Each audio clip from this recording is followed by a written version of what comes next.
5 राज्यों में विधानसभा चुनाव में वोटों की गिनती का काम औपचारिक तौर पर शुरू हो गया है। आपको पता ही है, इलेक्ट्रॉनिक वोटिंग मशीनों में वोट बंद होने के बाद उन सारी ईवीएम्स को स्ट्रांग रूम में रखा जाता है और उसके बाद जिस दिन गिनती होती है, जैसे आज ठीक 8 बजे गिनती शुरू हो रही है, तो अब स्ट्रांग रूम से ईवीएम्स को निकालकर काउंटिंग सेंटर में जो कि बिल्कुल बगल में होता है, वहां पर लाया जाएगा।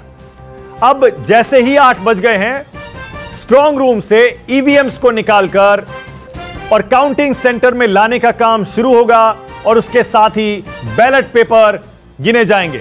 सबसे पहले बैलेट पेपर गिने जाएंगे। फिर से आपको बता दें, सबसे पहले 8 बजे बैलेट पेपर गिने जाएंगे, जिनमें आपको पता है जो पोल ड्यूटी में कर्मचारी लगे हैं वो पोस्टल बैलेट के जरिए वोट करते हैं। आपको पता है सरकारी कर्मचारी जो कि अपने घरों में नहीं रहते हैं, बाहर उनकी पोस्टिंग होती है, वो भी पोस्टल बैलेट के जरिए वोट करते हैं। आपको पता है पुलिस के जवान, अर्धसैनिक बल के जवान, इसके अलावा जो विदेश में कर्मचारी होते हैं वो भी पोस्टल बैलेट के जरिए वोट करते हैं। और इस बार इलेक्शन कमीशन ने तो बुजुर्गों के लिए भी यह व्यवस्था दी है, दिव्यांगों के लिए व्यवस्था दी है और कोविड मरीजों के लिए व्यवस्था दी थी।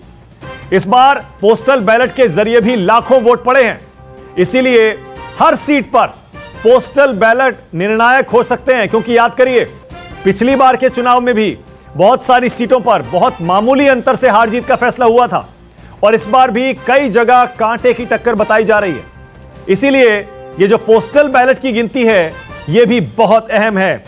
अब ब्रेकिंग न्यूज यही है, यूपी की 403 सीटों पर वोटों की गिनती शुरू हो चुकी है।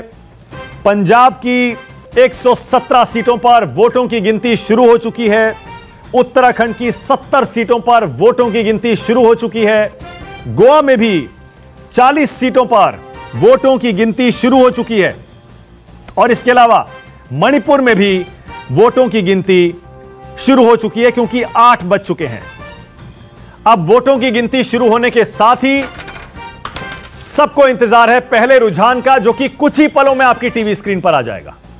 कहीं मत जाइए, बस न्यूज 24 के साथ बने रहिए। याद करिए एग्जिट पोल वाले दिन न्यूज 24 टुडेज चाणक्य का एनालिसिस याद करिए, जिसमें यूपी में बीजेपी की बड़े बहुमत की सरकार दिखाई गई थी। क्या वो एनालिसिस सही होगा? क्या बाकी एग्जिट पोल सही होंगे? थोड़ी देर में आपको रुझानों के जरिए पता चलना शुरू हो जाएगा।